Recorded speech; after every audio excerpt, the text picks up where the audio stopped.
aí galera, tudo bem com vocês? Estamos aqui para o nosso primeiro episódio do Fora de Classe, um novo podcast do Grêmio Soma.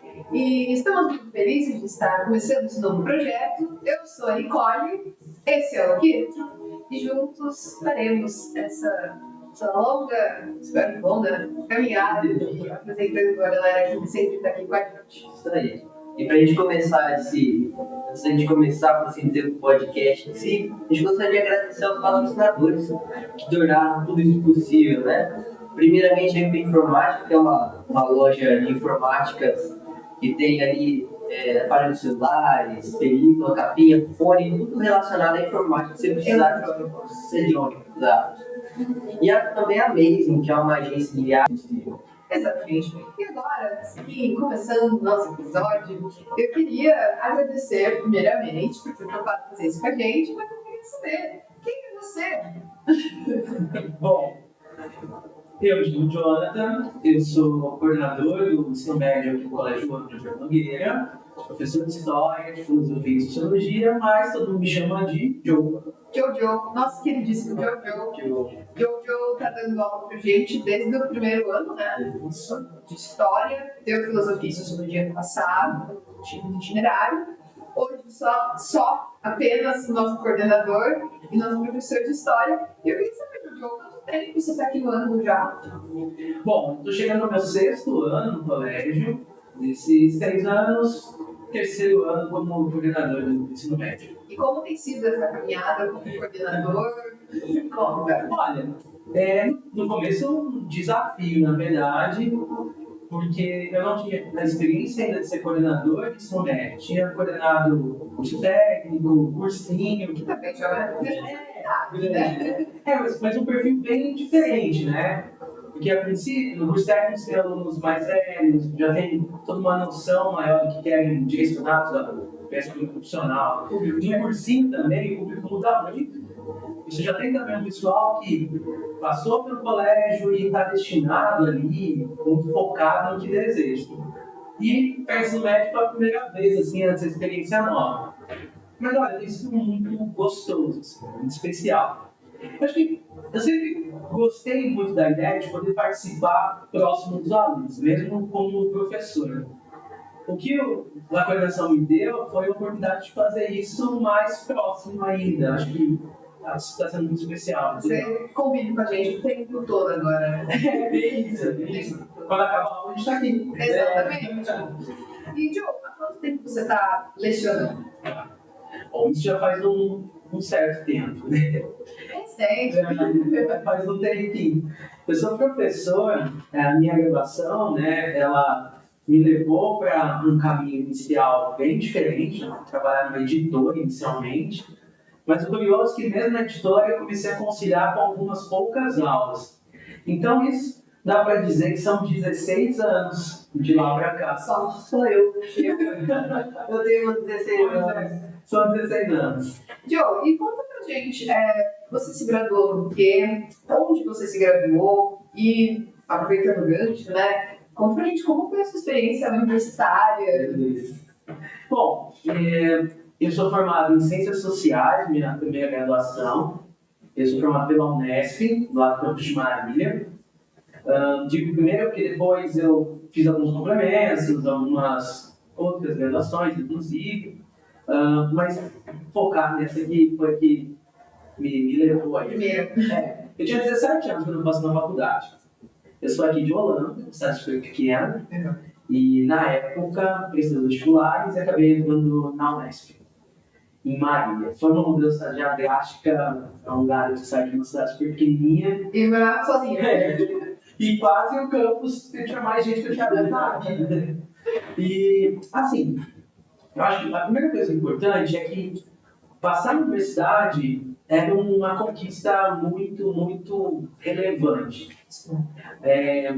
Meus pais me deram muito apoio durante a minha formação, né, até o 3º ano, mas sempre ficou muito claro para nós que a forma que eu ia encontrar de poder fazer uma universidade era através de uma universidade pública.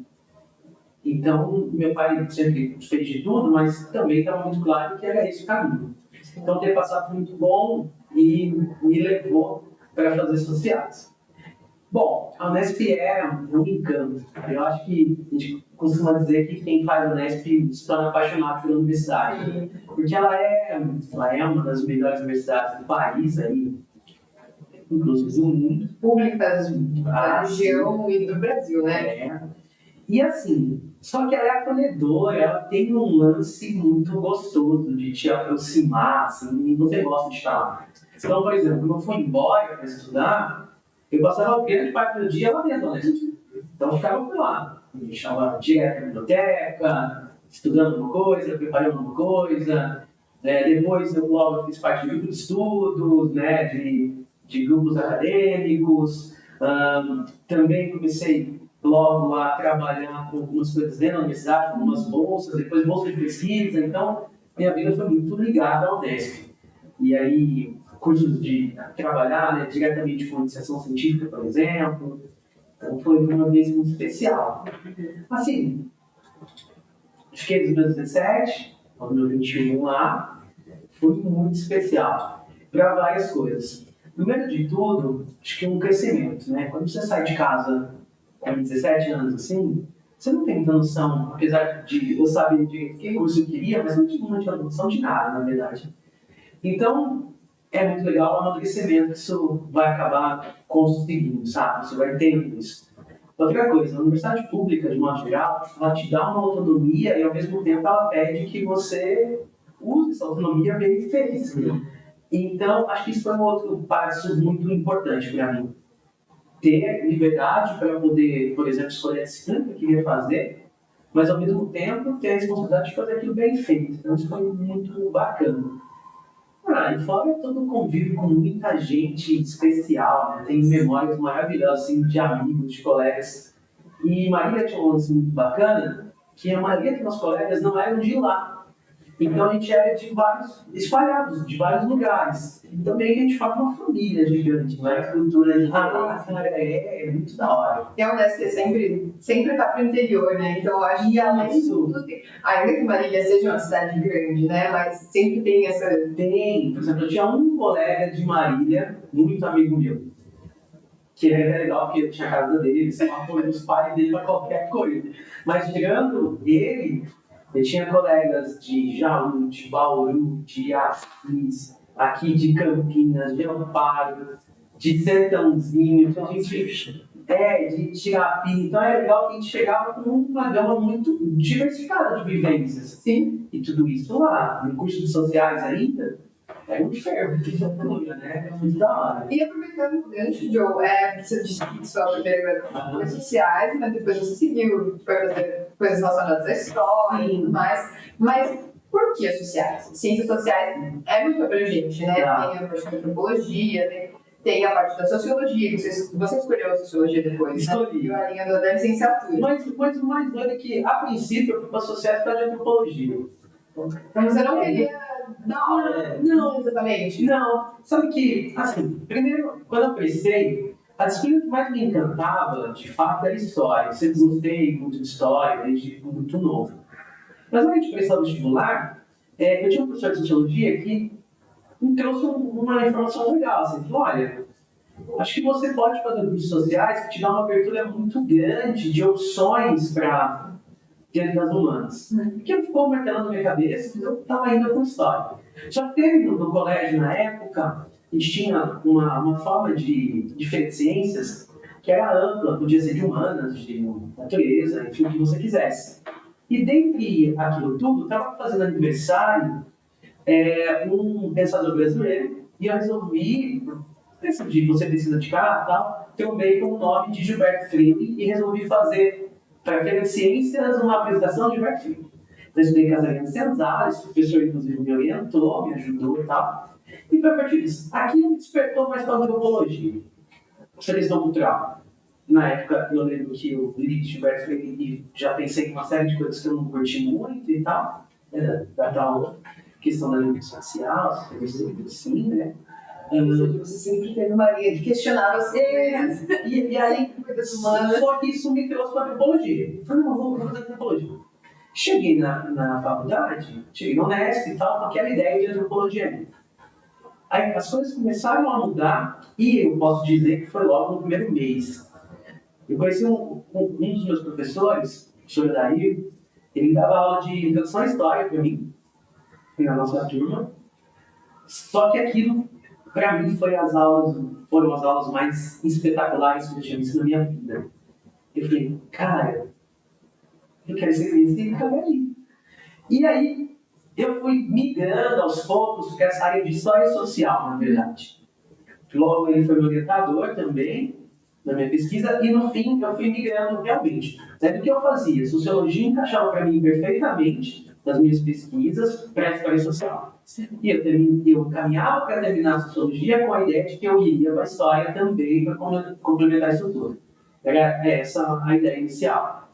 Quer dizer, já não era inicial mais, mas foi isso. Já estava lá no tempo, só precisando amadurecer um pouco a ideia. E o mais louco, que ainda não era escola. Caramba. Ainda era pesquisa. Eu pensava, não, serei pesquisador, esse é o meu foco. No meu último ano lá na Unesp, Holanda estava comemorando aniversário e uma editora estava preparando uma revista para comemorar esse aniversário de estágio. Como a minha pesquisa era sobre Holanda, eles me convidaram para trabalhar com isso. E aí, naquele momento, eu falei assim, poxa, é o que eu imaginava, não ser pesquisador, vou produzir esse tipo de coisa. E por isso, eu acabei parando na editora. Fui contato na editora, foi super legal. No fim dessa revista, eu passei para edição de livros também de áreas de história de vida, história social, foi super legal. Mas um dia, eu passei na frente da escola que eu estudava, parei para ver o pessoal e tal, e a minha antiga coordenadora falou assim, Joe, eu estou com uma aula de sociologia, você não quer pegar umas aulas aqui? Eram 3 aulas, primeiro, segundo e terceiro ano. Claro, tudo bem. Seu aniversário ainda. E aí, eu estava fazendo a licenciatura econômica ainda, porque eu tinha vindo da Unesp sem licenciatura, só para meu bacharelado, e comecei a dar as aulas. Depois disso, não saí mais, não saí mais. Muito legal. Não, com gosto pela coisa. É. E agora, mudando um pouco o eixo assim, das coisas, a gente queria conversar um pouco com você. Como você disse que já também prestou vestibulares, né? Então, para as faculdades públicas, a gente queria saber de você, quais os principais pontos assim, que você observa e diz, olha, eu acho que todo mundo tinha que entrar na universidade, e por que isso pode ser tão importante para nós que estamos evoluindo? Tá. Olha, eu acho que a primeira coisa importante é assim, quando a gente pensa em dados práticos, tudo indica que quando você tem uma camada de pessoas que conseguem ter acesso às graduações, você consegue mudar geracionalmente todo o impacto que uma sociedade provoca. Então, para você conseguir mudança social efetiva numa sociedade, você precisa garantir acesso à educação e educação de qualidade.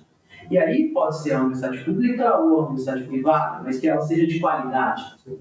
Quando um aluno consegue ter acesso a uma qualidade de ensino adequada, ele necessariamente vai conseguir provocar uma mudança importante socioeconômica em quem está à sua volta. Então, se você pensar, quando a gente consegue oferecer aos alunos condições de estudar, o que a gente está oferecendo, na verdade, é condições de transformação social. Isso vai demorar um tempo até ele se formar e até ele ter ali uma vida estável, mas garante que a próxima geração de filhos desse, por exemplo, tem um acesso mais fácil à educação. A faixa de renda melhora, a qualidade de vida melhora. Então, o acesso à educação não é só um imediato para resolver a questão de agora, mas é uma solução a longo prazo para problemas como miséria, como o distanciamento social, provocado assim, principalmente por causa dessa questão das desigualdades que a gente tem no país. Então, eu acho que quando a gente fala de acesso à educação, a gente fala aqui, por exemplo, nesse colégio, um colégio privado, é porque a gente sabe que tem alunos que chegam com realidades bem diferentes. E o que pode ser capaz de fazer esse fator de transformação? O acesso a uma educação de qualidade. que ofereça condições para que esse aluno almeje um futuro melhor e promova um futuro melhor para a comunidade que o cerca. Às vezes é a família, é próximo, mas é também a comunidade que ele faz parte, o bairro que ele faz parte, e isso provoca mudanças. Sabe que se fala muito disso, do acesso, por exemplo, nos vestibulares para grupos indígenas ou quilombolas, porque é fato que a transformação social que o acesso à educação promove faz com que grupos excluídos possam ser incluídos. Então, é de suma importância Eu acho que que a gente tenha. a sensibilização de uma comunidade toda, né? Exato. Principalmente hoje a gente vê, né, eu comento isso às vezes com o Guia, na sala a gente conversa muito sobre isso, sobre como o ambiente, né, de nível superior tem que ser sempre cada vez mais inclusivo, porque eu acho que é trocando experiências que a gente evolui, que a gente constrói uma sociedade menos desigual, mais justa em todos os sentidos. E eu acho que o espaço universitário consegue promover essa ideia de mostrar tanta gente diferente partilhando vontades, sonhos ali, um universo tão próximo que traz para nós uma visão de mundo muito maior. Sim. Eu digo para mim mesmo, né? Quando eu saí lá de casa, lá nos anos 2000, para ir para a universidade e conheci tanta gente diferente, era uma forma de sair de uma bolha, sair de uma ostra e enxergar um mundo muito mais amplo. Então, fiz sociais, mas mesmo que não fossem sociais, essa amplitude das diferenças que o espaço universitário traz para nós é essencial para a gente poder pensar num mundo mais justo, um mundo mais igualitário, um mundo mais humanizado, na verdade. Eu acho muito legal de ser professor, né? Porque ser professor às vezes é isso, né? Às vezes o aluno ele chega, às vezes não tem uma perspectiva, né? Não porque entra na faculdade, né? Na universidade, mas ser professor é isso, né? Vocês têm esse poder, vocês ajudam o aluno a ver Estimular os isso. E, por exemplo, a gente pega professores que às vezes têm contato com outros fora da escola, né? Ou até em escolas públicas, tem esse mesmo poder, né? De dar mostrar esse outro lado, esse lado da educação para os alunos, né? Pedro, eu acho que assim, né? Um professor, ele é um canal. E aí eu vou usar uma ideia que de longe não é minha, mas é a ideia lá que vem desde Sócrates, quando ele diz que o papel do filósofo era conduzir a maêutica. Eu acho que a gente, o professor, ele não é o detentor do conhecimento total de nada. Não, e ele nem deve ter essa pretensão, na verdade ele deve achar que ele tem condições disso. Mas ele é o canal. Ele é o caminho para despertar o desejo do conhecer. Então, quando eu estou dando aula, sei lá, sobre Roma, por exemplo, eu não sei de todas as informações. Estudei alguns anos, mas mesmo assim eu não vou ter tudo o possível para contar sobre Roma. Mas não é isso que importa. Os sites de busca vão oferecer muito mais informações pesquisadas do que eu posso oferecer. Mas eu tenho que ser o cara que, quando está narrando, torne aquilo encantador ao ponto de que o meu aluno queira saber mais, mesmo que seja via um site de busca. Mas ele precisa querer isso. Ele precisa querer saber mais, não só por saber acumular conteúdos que ele pode aprender, mas ele saber porque aquilo vai mudar a vida dele. E aí sim, o vestibular lá na frente, o processo de seleção lá na frente, mas ele não é algo externo, ele vai ser um processo natural daquele que deseja conhecer. E aí ele vai passar pelo processo, ele sabe que é sofrido, todas as dores que isso causa, vocês estão vivendo isso esse ano, e é aquela coisa de faz uma prova aqui, compara, assim, poxa, eu fui melhor, fui pior, o que está acontecendo comigo e tal, no meio de toda angústia e desespero, eu sei o que é isso. Assim. Só que ao mesmo tempo, você está adquirindo coisas que vão ser suficientes para mudar a sua vida. Quer conseguir isso? O vestibular é um rito de passagem, ok, importantíssimo, mas não é o grande definidor de nada. Porque você está sendo construído para ser o que deseja conhecer. E isso você vai conhecer sempre com vontade, seja na universidade agora, daqui 2 anos, no que precisar. E aproveitando, agora mudando um pouco de assunto, mas até sobre a importância, né, sobre isso, como que foi para você se preparar para fazer o vestibular? Que dica você acha que é legal de ter para se preparar, usando a sua experiência? Complementando um pouco a pergunta dele, eu acho que a gente podia também entrar num gancho de por que as ciências sociais, por que Vamos chegar. como chegar lá? Porque, assim, uma das grandes questões que nós temos, né? Acho que a gente sempre tem isso, com todas as áreas da vida, mas estando no terceiro ano do ensino médio, eu acho que a gente tem muito essa questão de. Será que eu não escolha certa? Tipo, por que eu estou fazendo quer fazer geografia? Exatamente. Tá. Bom, vamos lá. Primeira coisa assim, né? Naquela época, e aí parece que isso faz milênios, mas faz um tempinho, naquela época os processos de seleção eram um pouco diferentes. O Enem não era usado da forma como é agora, sobrava basicamente o USP, Unicamp e o Unesp, e os vestibulares das federais eram vestibulares separados e atualizados. Então, tornava a jornada bem difícil para você ter uma opção muito grande de escolhas, né? Bom, diante disso, acho que a gente vai ter uma mudança bem significativa para agora. A principal mudança é a informação. E aí, com informação, você consegue pesquisar melhor curso, melhor a cidade que você for morar, opções variadas, e a opção do Enem, utilizando esse processo de seleção unificado, te dá um leque gigante de escolhas no país todo. Então, acho que essa é uma mudança bem significativa e bem legal. Então, a primeira dica, nesse sentido, é entender que nós temos uma gama muito grande e que você precisa selecionar o que encaixa para você.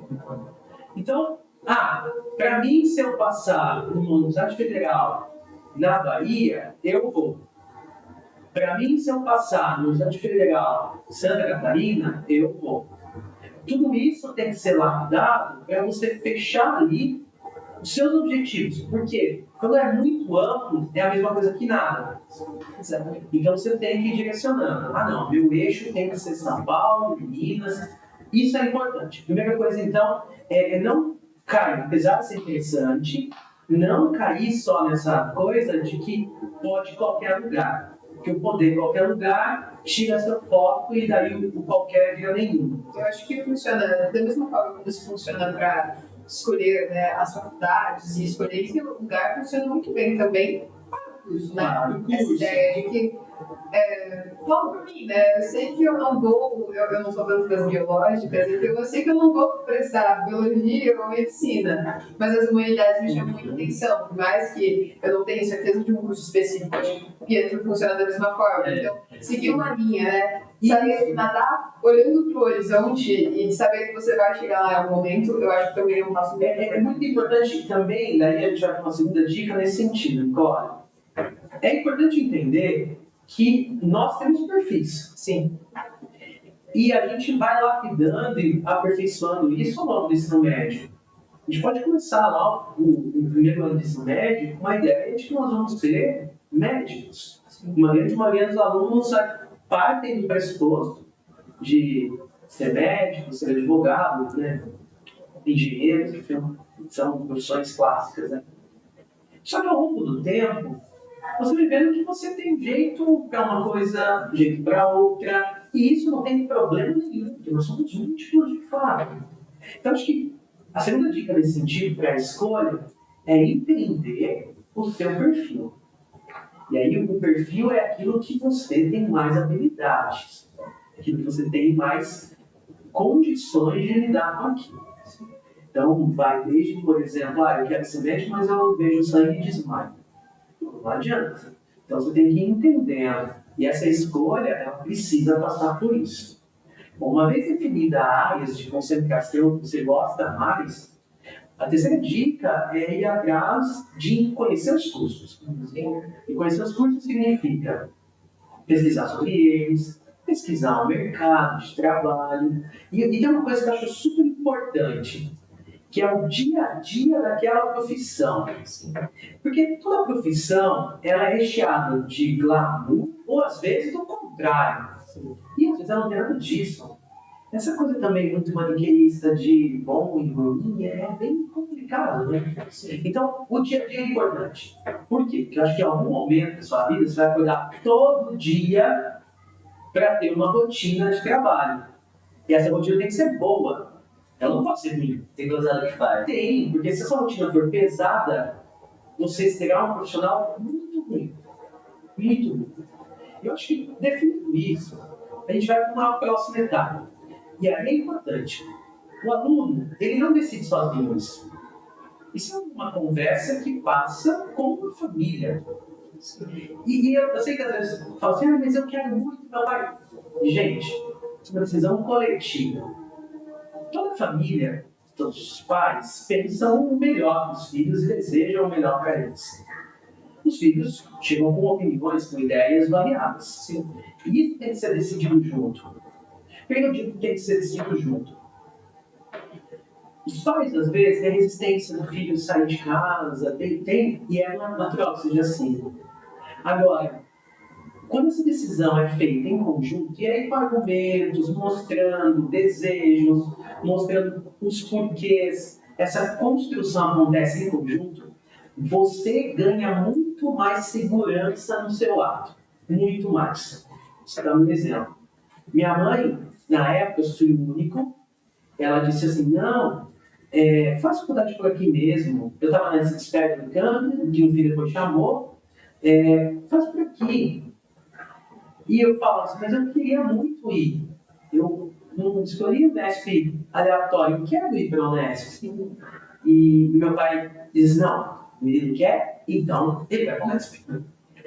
Quando minha mãe começou a aceitar essa ideia de eu ir, foi muito melhor, muito mais fácil esse processo. Claro, ela sofria toda vez que eu vinha de lá e que eu ia embarcar para ir para o Unesp de novo, para voltar para Marília, ela chorava na rodoviária. Isso acontecia. Mas me dava segurança de que eu sabia que meus pais estavam comigo na jornada. Até para, se der errado, eu voltava para casa. Exatamente. Então, esse é um passo importantíssimo. Essa conversa com a família é muito importante. Ela tem que ser feita. E tem que ser tudo jogado às claras. E eu nem estou falando de os custos que podem envolver tudo isso, que são essenciais também serem medidos e calculados. Feito tudo isso, eu acho que, na verdade, a escolha da instituição, depois que você tem a região que você quer, a área de concentração, as opções de cursos, a escolha da universidade é uma fase um pouco mais fácil até. Sim? Que você tem direcionado coisas que você deseja e aí você vai escolher a universidade mediante algo que te agrada mais. E aí dentro das públicas, distância, com uma opção, aquelas que oferecem mais bolsas ou coisas assim, cursos de estudos, enfim, coisas desse tipo, ou dentro dos cursos áreas que te interessam mais, sim. Então, é por aí. E com relação às particulares, os valores, as notas que elas têm, né, o que pode colaborar para uma escolha melhor também dentro disso. Feito tudo isso, você tem um respaldo legal para fazer a escolha. Sim. O que não vai garantir que ela seja certeira. E isso a gente também tem que ter clareza. Por que eu digo isso?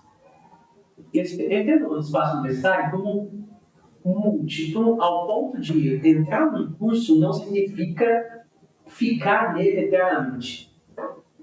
Talvez ele seja a sua porta de entrada.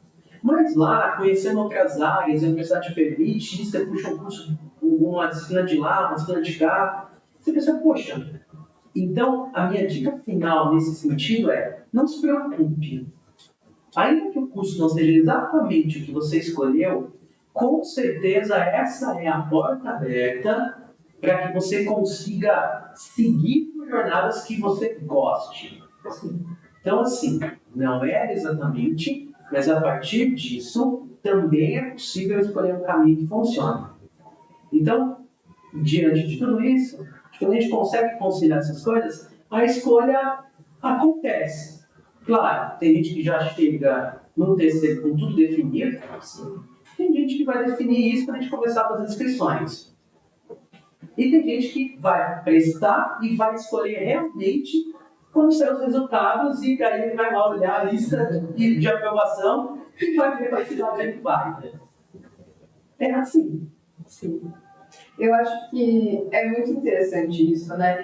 E o que você disse sobre a gente pensar mais no dia a dia daquela profissão do que em si curso, eu acho legal também. Uma vez eu ouvi isso de um dos nossos professores aqui, sobre como isso é importante, porque penso assim, né? É muito difícil a experiência universitária não ser legal, independente de nada. Sim. Então, eu acho que conta muito. E outra, né? O tempo que você vai trabalhar com aquilo, que você vai exercer aquilo, é muito maior que o tempo que você passa estudando. Pois é. E inclusive, é uma das coisas que o Diogo trouxe pra gente aqui, né? Agora a gente tem a feira de profissões, então o Diogo traz, né, junto com o Vivian, junto com a direção do colégio, trazem muitos profissionais para que a gente conheça o dia a dia, que a gente entenda as diferentes opções daquele mesmo curso. Então, as áreas são muito distintas mesmo dentro da saúde, dentro das humanas, né? Exato. Então, eu acho que isso mostra muitos caminhos diferentes que a gente não vê.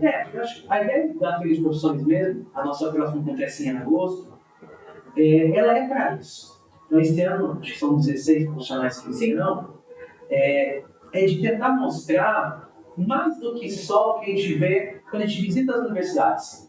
Que é muito legal visitar, você visita o campus, você vê laboratórios, isso é muito legal. Só que eu acho que tinha que ter um complemento. A gente está indo para a nossa terceira edição de Feira de Profissões para trazer o profissional do dia a dia, quando possível um exame nosso e tal, para ter uma linguagem ali próxima de dizer para o nosso aluno assim, olha, é isso que você quer? A minha rotina é isso, eu faço tal coisa, você está disposto a isso? Porque isso vai além do que os cursos oferecem como a venda do curso em si, né? Como a ideia do curso em si. E acho que isso é muito legal, que a gente valorizar sempre, sabe? Vai além do que parece ser aquela coisa básica. Quando você me perguntou do porquê sociais, né? De verdade, eu não sei muito bem ainda porquê. Eu acho que porque rolava um encanto meu com humanidades, e ciências sociais parecia que me oferecia um leque tão grande de caminhos que me encantou. Mas eu não consigo dizer assim exatamente. Até porque, quando eu comecei meu terceiro, eu ia fazer odonto. A ideia é que eu ia fazer odonto, minha mãe queria, e até curti a ideia. Mas no meio do terceiro ano eu falei, cara, eu não gosto disso. Não sou eu. Não. E eu, na verdade, também tem um lance, acho que eu consigo entender legal. A sociedade me oferecia uma coisa que eu achava muito linda. Para mim, ciências sociais é um conjunto de disciplinas, e ainda penso isso, capaz de nos dar ferramentas para tentar mudar realidades. Parece um pouco até pretencioso, né? Mas eu acho que a sociedade conseguia trazer para mim, por me ofertar naquele momento, uma esperança de poder fazer algo com pessoas. Eu não sabia ao certo o que, imagina. Mas a sociedade me dava uma ideia de, cara, dá para mudar o mundo de alguma forma. Eu vejo muito essa beleza nas licenciaturas em geral, né? Essa habilidade de poder impactar tanta gente. E todas elas são muito próximas. Então, independente se você dá aula de química, se você dá aula de inglês, se você dá aula de história, que seja, todas têm um impacto muito próximo. E eu acho, e acho que isso é muito legal, porque daí eu não sabia ao certo conseguir meu papel no mundo, mas eu queria um papel no mundo. Exato. Eu acho que eu sempre tive muito isso, eu queria ser, de alguma forma, útil no mundo.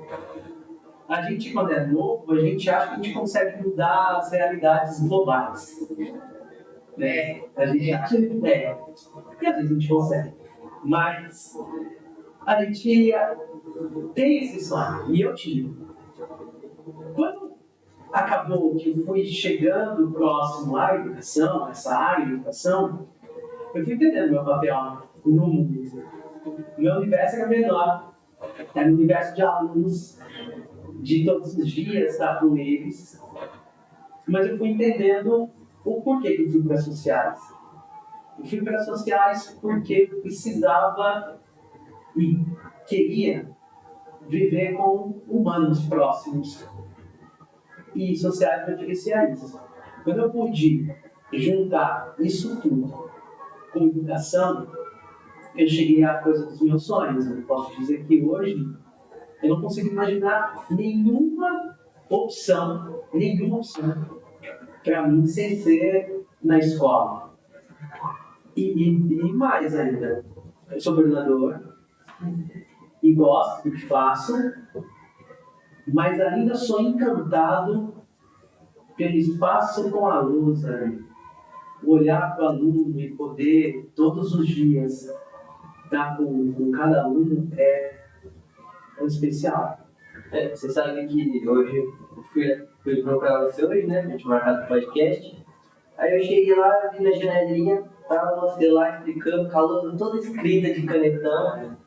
Aí eu olhei e falei, puxa vida, né? Tantos anos já dando aula, e mesmo assim naquela lousa cheia, você explicando, igual os alunos perguntando, os alunos perguntando, nono ano perguntando, e era sobre o Brasil, lá, República, exatamente. Eu falei, caramba, eu fazendo o pessoal ali de nono ano se interessar por isso, com a lousa cheia, não. Mas eu acho que é isso que é a realização, sabe, Pedro? Sei que eu acho que eu estou antecipando coisas aí, mas a escolha sua só é boa, e é independente do que você fizer, quando isso te traz realização.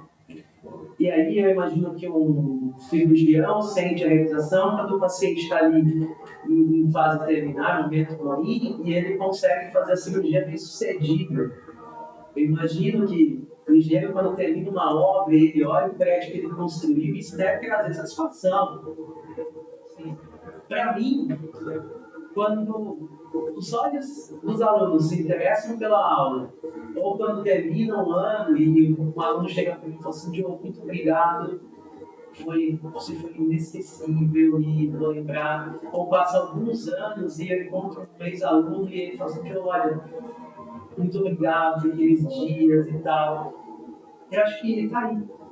A minha realização é trabalhar com o sucesso das pessoas. É muito louco, porque a gente, eu me lembro de uma vez que eu fiz um discurso numa formatura, que eu disse essas palavras assim, é como se a gente tivesse todos numa estação, sabe? Só que o trem vai sair, eu fico na estação, e o trem segue, com os alunos que seguem sua jornada, mas eu tô ali. E sempre tiveram novos coisas. Exato! E os trens estão passando, eles vão chegar. E vai descer mais gente. E eu tô ali. A minha missão é fazer eles voltarem pro trem melhores do que eles desceram. É isso. Legal, Diogo. E eu queria saber também, né? A gente falou muito sobre os pontos positivos, de como você se sente muito realizado. Sim. Mas eu queria saber, até hoje, assim, né? Na sua carreira lecionando, principalmente, acontece a mais tempo como coordenador, teve algum momento que você achou difícil? Eu penso nisso porque a pandemia foi um momento muito delicado, né? Olha, tem. E na verdade, eu acho que a pandemia é um momento bem negativo, né? Porque você diz exatamente isso de estar em contato com as pessoas, Pois de ser tão intenso sempre. A gente que tem aula com você, a gente sabe que o nosso contato é muito único, é muito intenso, é muito Foi tudo ao muito mesmo louco, tempo. foi muito louco. Né? Aquele momento foi caótico. Eu me lembro claramente daquele ano, porque foi assim. No dia 27 de fevereiro, eu estava aqui no colégio, no prédio antigo. A turma me convidou na minha festa de aniversário, que eu separei um deles. Que também é o nosso paralelo. E na semana seguinte, a gente estava em casa. Foi assim, tá? Então eu lembro claramente que foi um momento tão legal, tão especial. Foi a primeira turma desta escola que eu estava dando aula de ano todo, pro terceiro, então eu comecei dando um convidado. E aí a gente foi para casa. E ficava naquela ainda assim, volta, não volta, volta, não volta. E é angustiante o tempo que você vai passando em casa.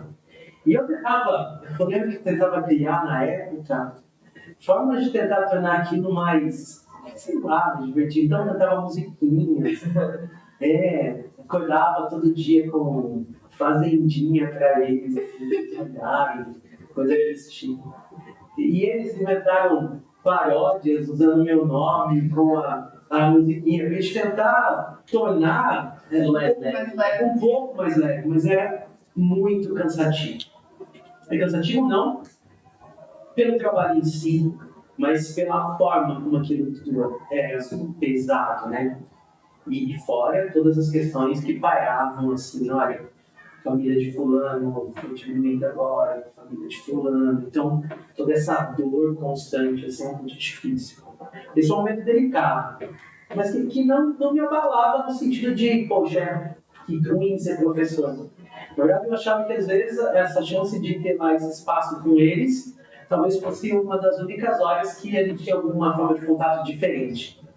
Então, não foi nesse ponto.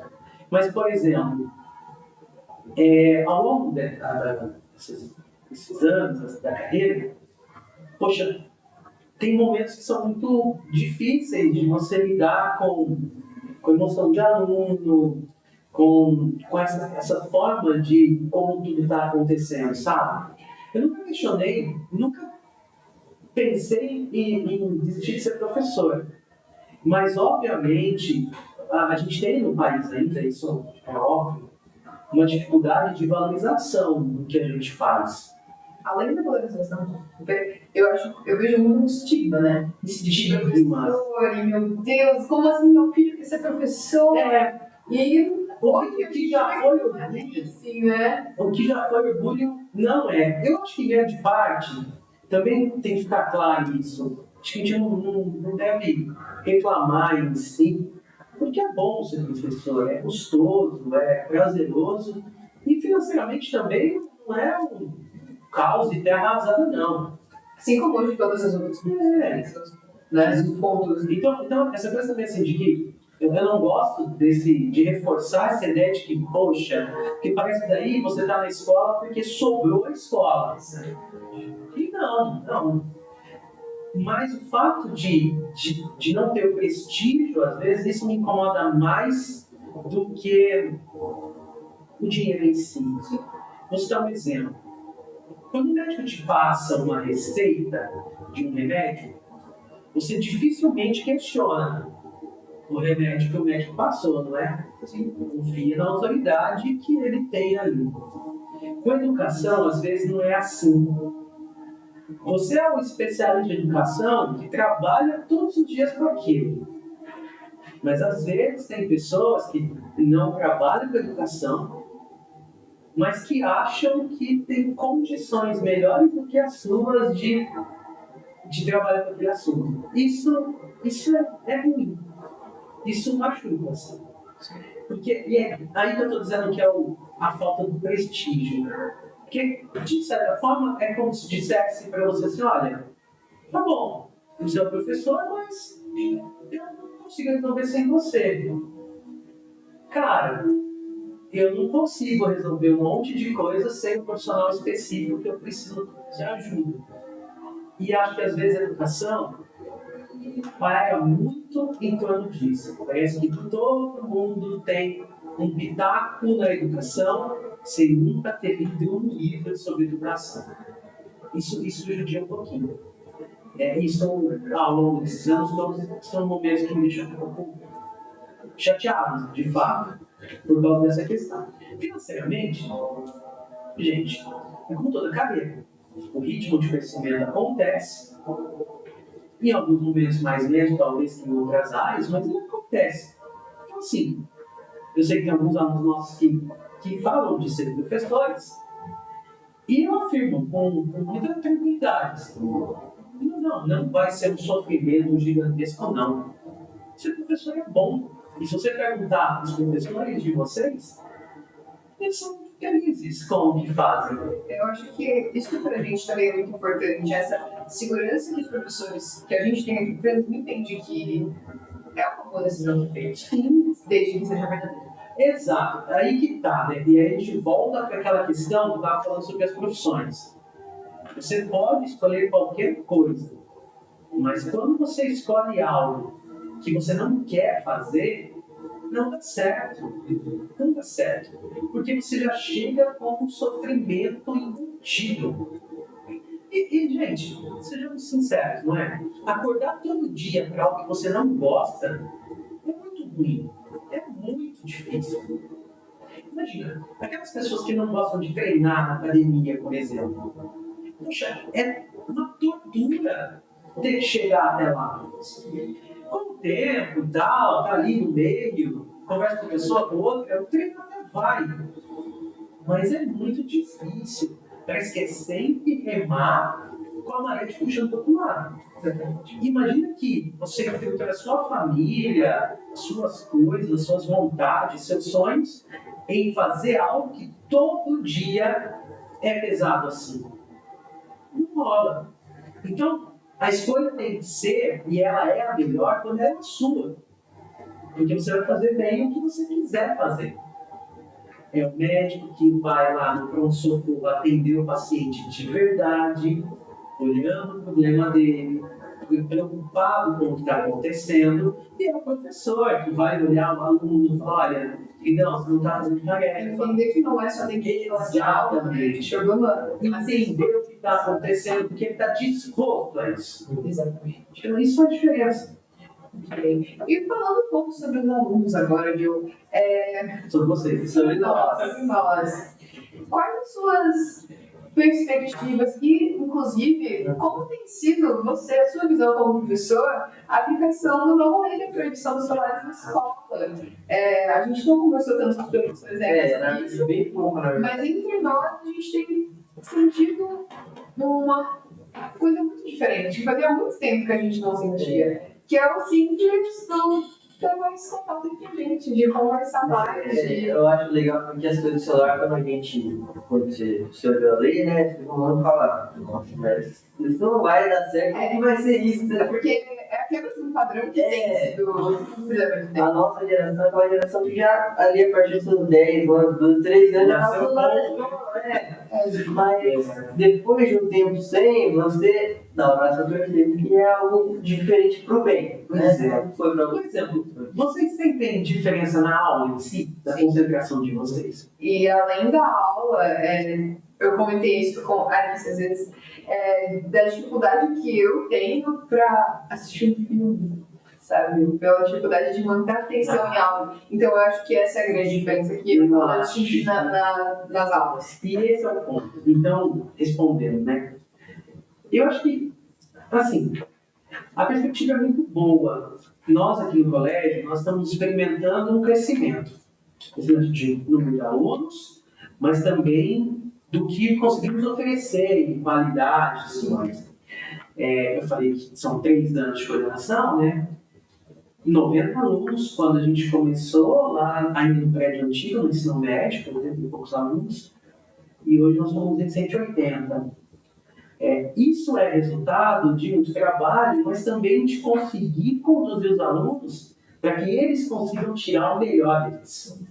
Então, a minha perspectiva é de crescimento cada vez maior. Por exemplo, vocês que estão no terceiro, né, turma de terceiro ano, eu acredito que a gente tem caminhado mais do que anos atrás, porque faz parte desse processo de melhorar constantemente. O lance do celular é um bom exemplo disso. A lei, ela acabou auxiliando algo que era necessário. Ela dá um respaldo legal para uma necessidade que a gente tinha.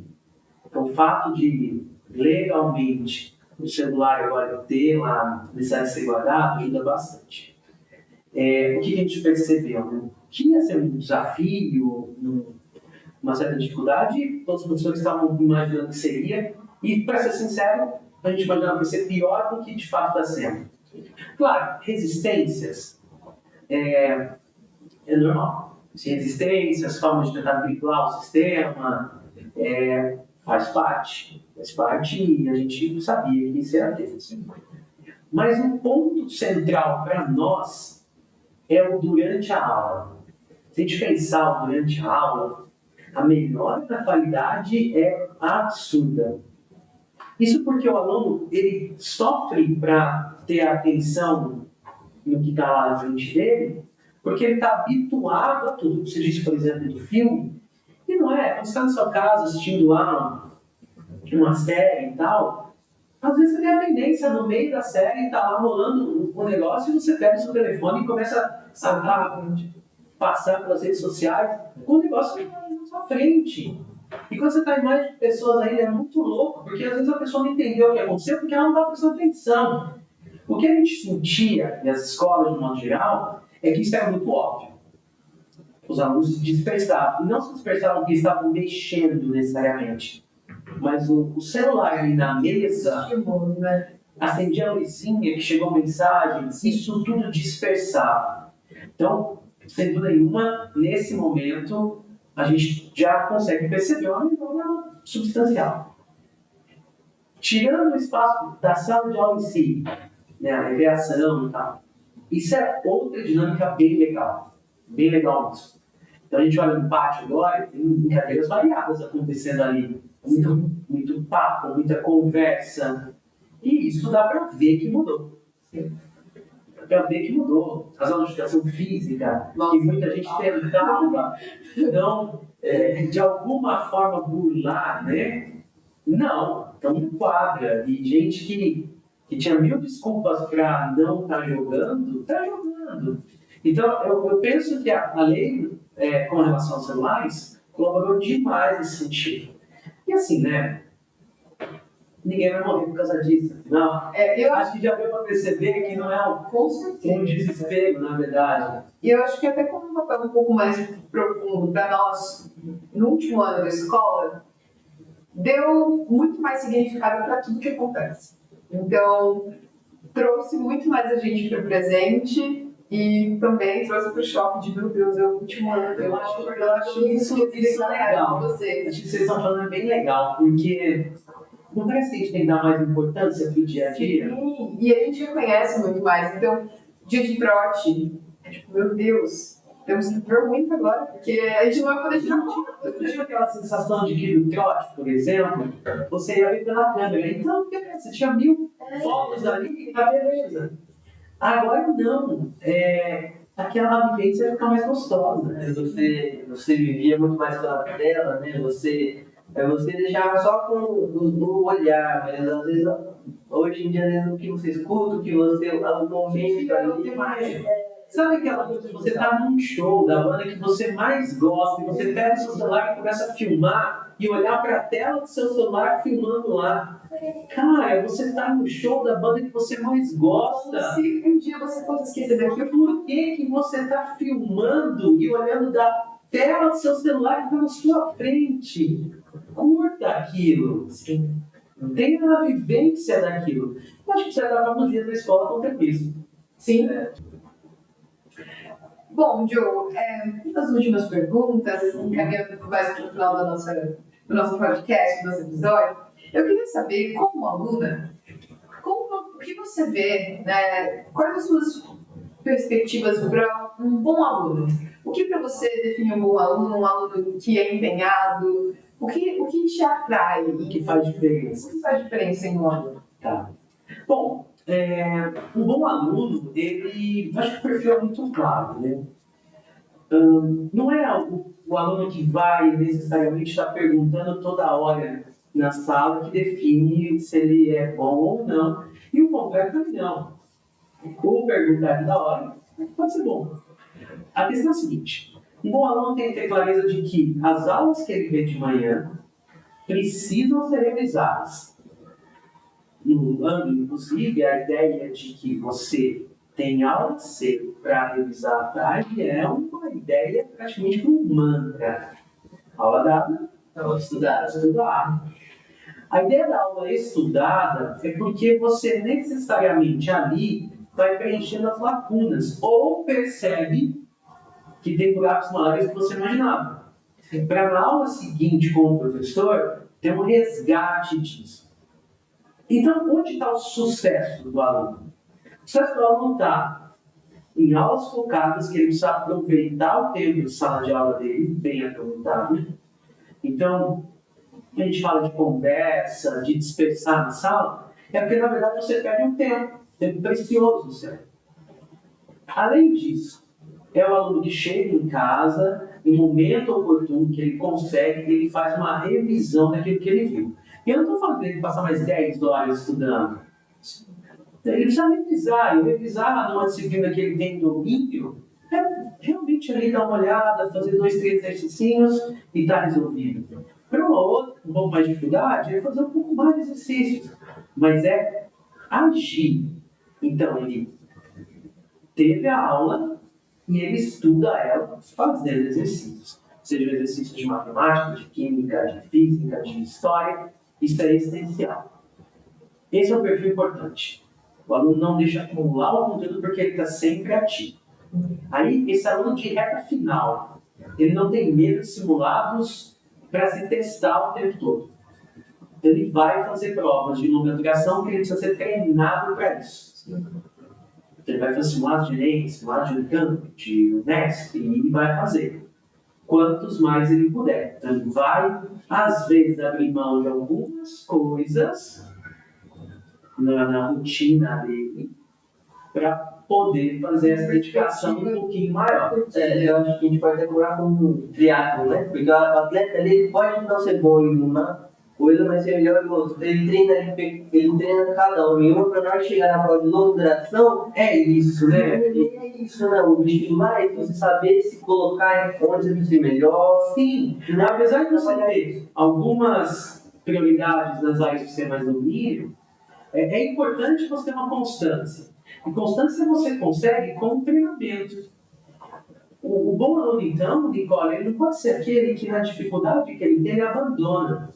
O contrário, eu tenho dificuldade de matemática, eu venho no plantão de matemática. Sem medo de errar, né? Exatamente, ele tem que ter coragem de assumir o que ele sabe e o que ele não sabe. E acima de tudo, ele tem que ter essa perspectiva, que o estudo dele hoje é excelente. E amanhã ele pode. Bom, Diogo, e eu gostaria de aproveitar também para perguntar um pouquinho do seu trabalho de coordenador, né? Essa outra vertente do Jonathan, né? Que é ser o coordenador. E os novos projetos que você tem inventado na escola, junto com a Vivian, né? Que trouxeram resultados muito bons para o colégio. Ano passado ficamos em segundo lugar no Interano, logo teremos a nova edição. Então, Inclusive, esse é um projeto do podcast, né? Que foi graças a você, a Vivian, o DEI, que é a nossa técnica de TI, que ajudou a montar tudo isso, né? Como que está sendo? disponibilizaram um pouco de tempo para Bom, eu acho que a primeira coisa, quando a gente fala da coordenação aqui no colégio, acho que a primeira coisa que eu preciso deixar muito claro é um agradecimento ao olhar da vida, de enxergar que eu tinha condições de assumir essa missão, né? É dela que veio esse olhar, essa oferta e um estímulo também, para cada vez poder fazer mais.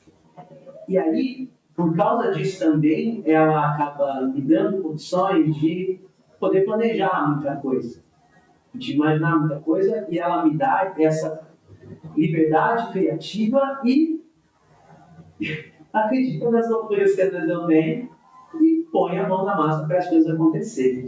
Então, os projetos todos até agora, que a gente conseguiu realizar, feira de profissões, a gente já falou, tem aí em agosto, Feira de Ciências. feira de ciências, que a gente fez ano passado também, iniciando o segundo semestre, as visitas às universidades, que a gente vai de novo esse ano, o Interando, lá em agosto, que a gente vai jogar novamente, o próprio Interclasse está chegando agora no fim dos mês,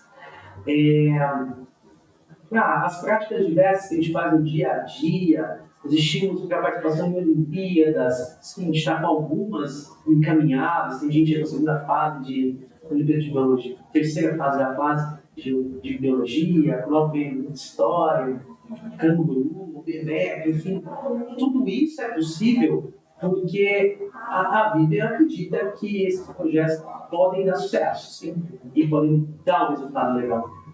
Então, acho que em grande parte isso tudo passa por campo governo estudantil, né? Essa ideia do Grêmio era algo que eu queria muito e ela, quando eu falei para ela, nossa, Diogo, isso é bom, vamos fazer isso. E a gente conseguiu articular e vem a Atlética mais ativa em pós-jogos do Interclasses, com os nossos treinamentos todos. Então, tudo isso sempre foi. E aí eu acho que é a grande questão. Vive apaixonada por educação e, sobretudo, encantada com a escola. Sim. E eu sempre pensei num colégio que fosse a escola dos meus sonhos, onde eu queria estudar. Onde eu achasse os melhores professores, o melhor material, a melhor chance de me dar bem nos vestibulares, e ao mesmo tempo fosse um lugar que eu gostasse de passar um tempo lá. Que eu tivesse condições de jogar alguma coisa, que eu tivesse condições de fazer uma atividade variada. E, por exemplo, de fazer um podcast. cheio, Era isso que eu sempre pensava de escola, é isso que eu imagino que tem que ser um espaço escolar. Eu acho que a gente precisa da escola não só do dia a dia, mas ela tem que estimular as potencialidades. E é isso que eu sempre acreditei. E aqui a Vivian tem acreditado nisso. E acho que é por isso que a gente está conseguindo fazer algumas coisas. Vocês mesmos são um bom exemplo disso. A chapa de vocês assumiu o Grêmio esse ano, conduzindo tudo, com um jornal efetivo, com o podcast começando, organizando aí os próximos treinos todos da Atlética, ajudando muita gente, muita coisa que a gente precisa. Engajado também o ensino médio como um todo, né? E acho que todo mundo mais próximo, né? Eu acho que isso é muito legal. A gente conseguiu juntar muitos alunos, né? Essas turmas todas. A gente está falando de 180 alunos, então é muito legal ter isso próximo. É interessante que, assim, para se ter um bom corpo de alunos, tem que ter um bom corpo de professor, tem que ter um bom coordenador e uma boa diretora, né? Então, uma coisa vai puxando a outra essa liberdade. Acho que a direção ela, quando ela nos dá liberdade e condições de realizar os projetos, isso dá certo. Eu nunca me esqueço do meu primeiro ano aqui no colégio. Eu tinha começado em agosto. Em setembro, eu falei para a Vivian sobre o João Soares. E ele aconteceu. De lá para cá, a gente é o nosso sexto João Soares aqui. Mas, Para quem não conhece, explica o caminho. O João Soares é um evento que tem uma paixão minha muito grande nisso. Mas o João Soares, a gente faz uma homenagem ao grande João Soares. Eu me faço de João Soares e entrevisto os nossos professores, mas todos eles também fantasiados, homenageando personalidades nas suas áreas, inclusive. E é uma aula de revisão. A gente faz isso nas vésperas de Enem vestibulares, para os nossos alunos terem um momento de revisão interessante, mas ao mesmo tempo ela muita risada com a gente e da gente. Então é muito legal. Inclusive, uma das coisas que vem pela frente no próximo semestre. E que a galera engaja muito bem, né, João? Ah, sim, é muito legal. E daí eu tenho a participação dos alunos, de modo geral, mas os professores, eles gostam demais e isso só acontece por causa deles. E na reta final, ali perto dos vestibulares, eu acho que é muito importante, né? A gente viu ano passado, quando a gente estava no segundo, que os meus amigos que estavam no terceiro gostaram muito do ambiente que a escola proporcionou nessa reta final, né? Tem isso de estar terminando a escola, então é sempre um momento de muita emoção, mas além de tudo, eu acho que o conforto, né? A segurança de sentir que, independente do que aconteça, a gente tem com quem contar, com a direção, com Sabe, Nicole, eu acho que isso é importante, assim, né? A gente está fechando. Ano passado, por exemplo, a gente seguiu com os nossos alunos literalmente até a hora da aprovação. Que na hora de fazer escolhas de SISU, por exemplo, a gente passou o fim de semana ligados, conectados. Muda para tal curso, vamos tentar tal coisa. Isso é algo que dá prazer em fazer, mas que é essencial para nós.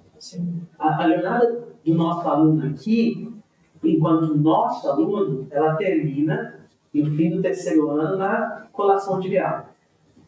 Enquanto o aluno, mas o nosso ex-aluno, ele é nosso. Então ele não se desprende daqui. Exato. Serve para vocês, evidentemente. Mas vocês não se desprendem, né? Eles continuarão sendo nossos. É tão assim na prática que a Bia, né, a professora de matemática, que então o ambiente é tão bom, tão legal, e é tão isso que ela veio dar aula aqui, né, final. Acho que a gente quer tornar a vivência escolar um espaço gostoso. Sim. E acho que por isso a gente tenta, né? E sabe, eu tenho que aproveitar essa oportunidade e agradecer muito a minha equipe. Minha equipe de professores que tem dado um suporte gigantesco para os resultados acontecerem, para que os alunos se sintam acolhidos e para que a gente consiga ter um ensino médio forte, bem dinâmico, com muitas variedades de ações, muito gostoso. Eu acho que isso é um ponto. Meus colegas professores e todo o suporte dessa escola, né? Você já citou o David, por exemplo.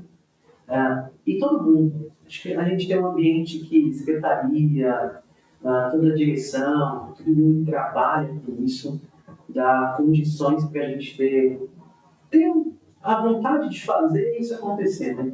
Eu estou muito contente com o podcast acontecendo hoje, porque eu sei que foi de muitas mãos para ele acontecer. E quando eu digo que são parceiros, porque, por exemplo, o nosso responsável no TI se desdobrou também para entender como isso ia acontecer, como isso ia funcionar, do que a gente precisava, foi atrás do que era necessário, tanto para aprender mais, quanto também dos equipamentos que a gente precisava. A direção da escola, ouvindo ele, seguiu dessa forma. Então, eu acho que é muito importante a gente contar com pessoas dessa maneira, sabe? Que é aquela ideia, que é uma frase famosa.